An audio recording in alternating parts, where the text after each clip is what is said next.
My girlfriend said, "Relax, it's not what it looks like. My ex just needed a place to crash for a night." I said, "Sure, I understand."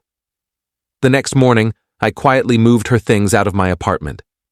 When she came back and found the locks changed, she texted, "Wait, what's going on?" I'm 29, work in tech sales, and up until 3 days ago, I thought I had my life pretty well sorted. Good apartment in the city, solid income, a girlfriend I'd been with for 2 years named Maya. She was 27, worked as a graphic designer, and we'd been talking about moving in together officially. I say officially because she'd been staying at my place 4 or 5 nights a week for the past 8 months. Her lease was up in 2 months and we'd already started looking at bigger apartments together. Last Thursday evening I got home around 7. Maya was already there, which was normal. What wasn't normal was her sitting on the couch with this nervous energy, scrolling through her phone like she was building up courage. I grabbed a beer from the fridge and sat down next to her. "Hey, so, I need to ask you something," she started. I could tell this wasn't going to be a simple question. "What's up?" Jake reached out to me today. Jake. Her ex-boyfriend from college. They dated for 3 years, broke up about 6 months before Maya and I got together. She'd mentioned him maybe twice in 2 years, always in passing. Never a big deal. "Okay," I said slowly.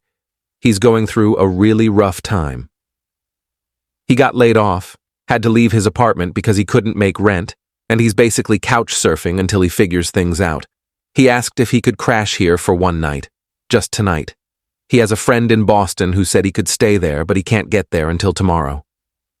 I felt this weird knot form in my stomach. "Your ex-boyfriend wants to sleep here." "It's not like that," she said quickly. "He's literally just desperate. I feel bad for him. We ended things on good terms, and he has nowhere else to go tonight. Maya, we live in a city with 100 hotels. He doesn't have money right now. That's the whole point." I stared at her. "You want me to be cool with your ex-boyfriend sleeping in my apartment?" "Our apartment," she corrected, which annoyed me because her name wasn't on the lease. "And yes, I'm asking you to be understanding. It's one night.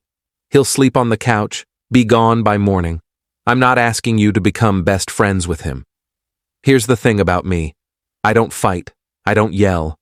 I've learned over the years that getting visibly angry just makes things worse. So I took a breath and said, if this is important to you, then okay." One night. Her whole face lit up. "Really? Thank you so much, babe. I promise it'll be fine. You won't even notice he's here." Jake showed up around 9 with a backpack and this sheepish, apologetic vibe. He was tall, decent-looking, wore a wrinkled button-down like he'd been wearing it for 2 days. He shook my hand, thanked me repeatedly, said he'd be gone first thing in the morning. "Seriously, man, I appreciate this. I know it's weird." "It's fine," I said, because what else was I supposed to say? Maya had ordered pizza. The 3 of us sat in my living room eating, and I watched them. They had this ease with each other, the kind you only get from years of history.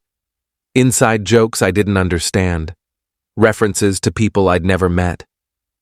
She laughed at his stories in a way that felt a little too comfortable. Around 11, I said I was going to bed. Maya kissed me goodnight and said she'd be in soon. I went to the bedroom, closed the door, and lay there in the dark. I could hear them talking. Low voices, occasional laughter. At 11:30, I heard her say she was going to bed too. She came in, got under the covers, kissed my shoulder. "See? Not so bad, right?" "Yeah," I said. "Not so bad." I didn't sleep much. Around 2 a.m., I got up to use the bathroom. The apartment was dark and quiet. I walked past the living room and glanced at the couch. It was empty. The blanket Maya had given Jake was folded neatly on the armrest. I stood there for a long moment, my brain trying to process what I was seeing. Then I walked back to the bedroom and opened the door quietly. Maya was asleep on her side of the bed, facing away from me. I checked the bathroom. Empty. I checked the kitchen. Empty.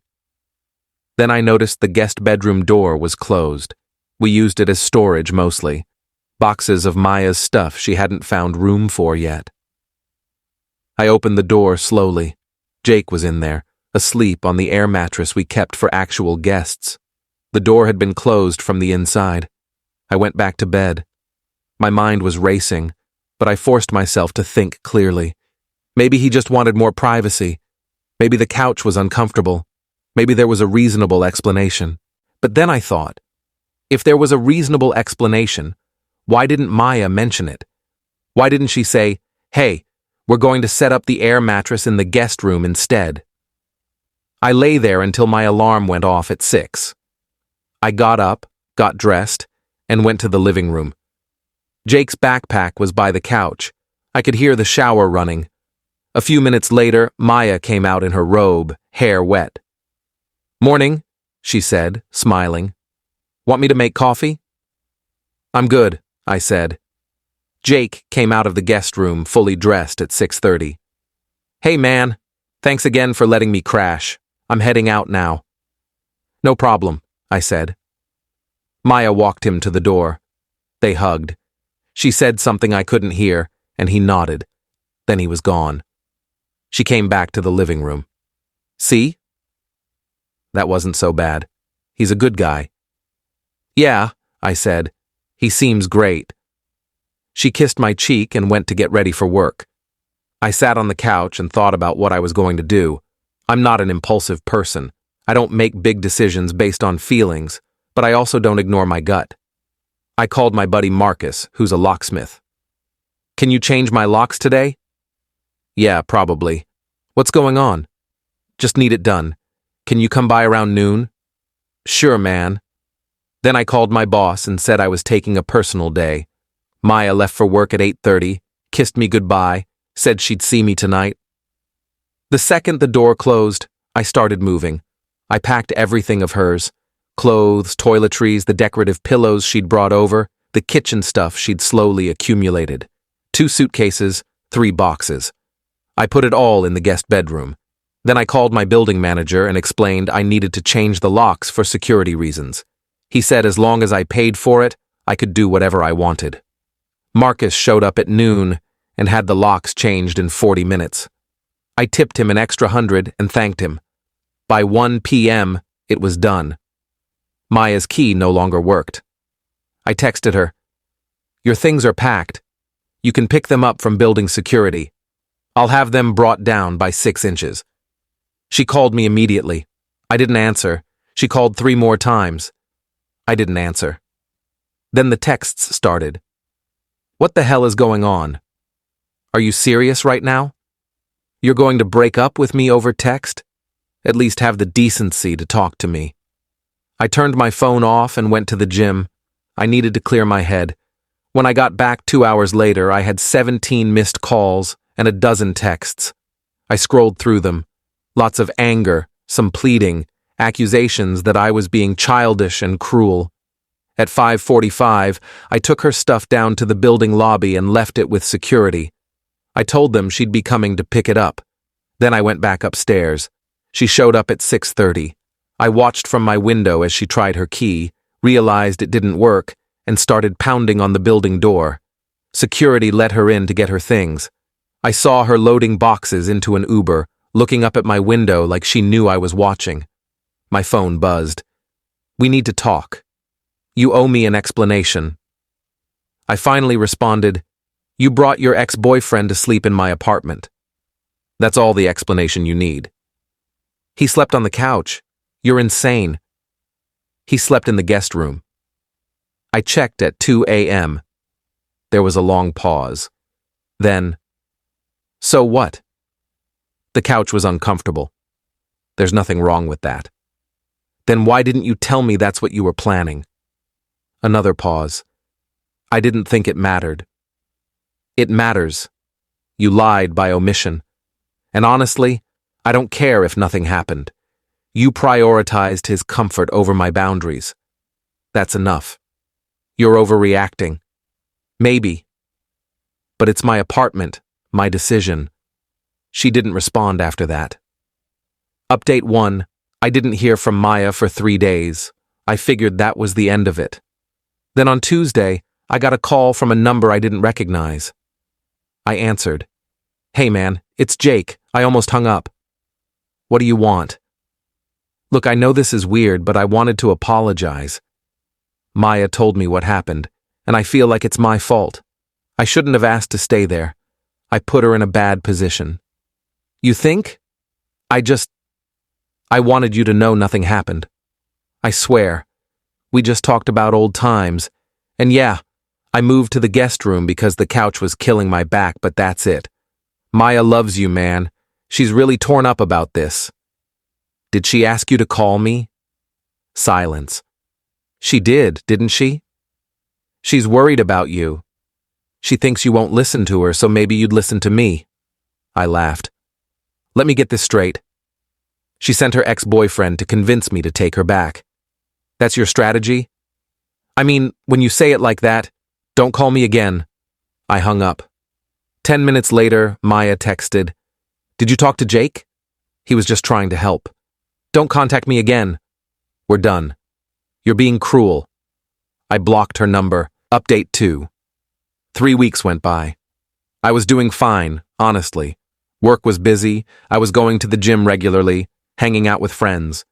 Then one of those friends, Sarah, asked if she could talk to me about something. We met for coffee. She looked uncomfortable. "I don't know if I should tell you this, but I think you deserve to know." "Know what?" "Maya and Jake are together." I felt nothing. Literally nothing. "Okay." "They've been posting on social media. It looks pretty serious." "Good for them." Sarah looked confused. "You're not upset?" "Why would I be? I already knew." "You did?" "Not explicitly, but come on. You don't bring your ex-boyfriend to sleep over at your current boyfriend's place unless something's going on. Even if they weren't physically together then, she was emotionally checked out. I just saved myself the trouble of dragging it out." Sarah nodded slowly. "That's actually really mature." "I'm 29. I'm too old for games." But then Sarah leaned in closer, her voice dropping. "There's more. Maya's been telling people you kicked her out with no warning, that you were controlling and jealous the whole relationship. She's playing the victim hard." I felt my jaw tighten. Of course she is. "A few mutual friends have been asking me about it. I told them I didn't know the full story, but I thought you should know what she's saying." "I appreciate that. Also," Sarah hesitated, "I heard from David that she and Jake have been together for at least a month before that night. Maybe longer. That hit differently. A month. That meant she'd been planning this, lying to me for weeks. The unemployment story, the desperate situation, all of it coordinated." Update 3. A month and a half after the breakup, I got an email from Maya. Not a text, an actual email, because I'd blocked her everywhere else. The subject line read, "Please read this." Against my better judgment, I opened it. It was long, really long. She apologized for how things ended, said she understood why I was hurt, but insisted nothing physical happened with Jake that night. Then she dropped this. "I know you probably won't believe me, but Jake and I aren't together anymore." It lasted 3 weeks and completely fell apart. Turns out, we're better as memories than as actual people trying to build something new.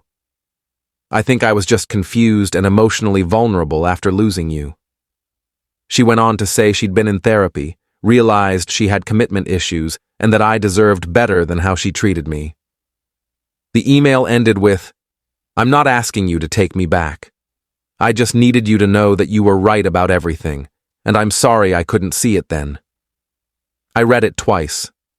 Then I closed my laptop and didn't respond. 2 days later, my friend Marcus called me. "Dude, you need to hear this. My girlfriend knows Jake through work. Apparently, he got fired from his new job for lying on his timesheet. And get this, he never actually had a friend in Boston. He was staying with Maya the entire time at her old apartment. They'd been hooking up for 2 months before that night at your place. So the whole thing was a setup. Sounds like it. She wanted to see if you'd be cool with it, maybe test if you'd accept an open relationship or something. When you kicked her out, she went full on with Jake, but he's apparently broke as hell and was mooching off her. She got tired of paying for everything and dumped him. I sat there processing this. The unemployment wasn't a lie, but everything else was. The timing, the story about Boston, the one-night emergency, it was all manufactured. "You dodged a missile, man," Marcus said. "Yeah, I really did." Update 4. 2 months later, I was at a work conference downtown. During the lunch break, I stepped outside to take a call and saw Maya sitting on a bench about 50 feet away. She wasn't alone. She was with some guy I didn't recognize, and they were arguing. I couldn't hear what they were saying, but her body language was defensive, arms crossed, face tight. I turned to walk the other direction, but she saw me. Her eyes went wide. For a second, I thought she might come over, but instead, she just looked away quickly and said something to the guy she was with. He glanced at me, then back at her. I kept walking. That night, I got another email. "I saw you today. I wanted to come say hi, but I didn't think you'd want that. I'm seeing someone new. His name is Chris. He's nice. I'm trying to do things differently this time. I hope you're doing well. I really do." I stared at that email for a long time. Part of me wanted to respond, to say something cutting or final. But what would be the point? She'd already taken enough of my energy. Instead, I deleted the email and blocked her email address too. A week after that, Sarah called me laughing. "You're not going to believe this. Maya reached out to me asking if you were seeing anyone. She wanted to know if you'd moved on." "What did you tell her?" "I told her it was none of her business and that she needed to leave you alone." Then she tried to say she just wanted closure. "Closure," I repeated. "She's the one who blew everything up." "I know. I think she's realizing what she lost and it's eating at her." "Chris? The new guy?" I looked him up. He works in retail management, lives with 2 roommates, drives a 15-year-old car. I'm not saying that to be judgmental, but it's a far cry from what you were offering her. "She made her choice." "She made a stupid choice," Sarah corrected, "and now she's regretting it." The next day, I got a message request on LinkedIn of all places. Maya again. "I know you've blocked me everywhere, and I respect that, but I need to tell you something important. Jake contacted me last week threatening to tell everyone that I cheated on you with him if I didn't give him money. He's claiming I owe him for the time he spent helping me transition out of your place. It's insane. I just wanted you to know in case he reaches out to you. I never cheated on you, I swear." I sat there staring at that message. The desperation was palpable. Whether she was telling the truth about Jake or not, it didn't matter anymore. This was no longer my problem. I didn't respond. I just archived the message. Final update. It's been 4 months since I changed those locks. I'm in a good place now. I started seeing someone new about 6 weeks ago. Her name is Rachel, she's a nurse, and she's nothing like Maya. She's direct, honest, doesn't play games. On our 3rd date, I told her the whole story about Maya and Jake. She listened, nodded, and said, "Thank you for telling me." That must have been really hard, but I'm glad you trusted yourself enough to walk away. That was it. No drama, no judgment, just understanding. Last week, I ran into Jake at a bar. He was with some people I didn't know. We made eye contact across the room.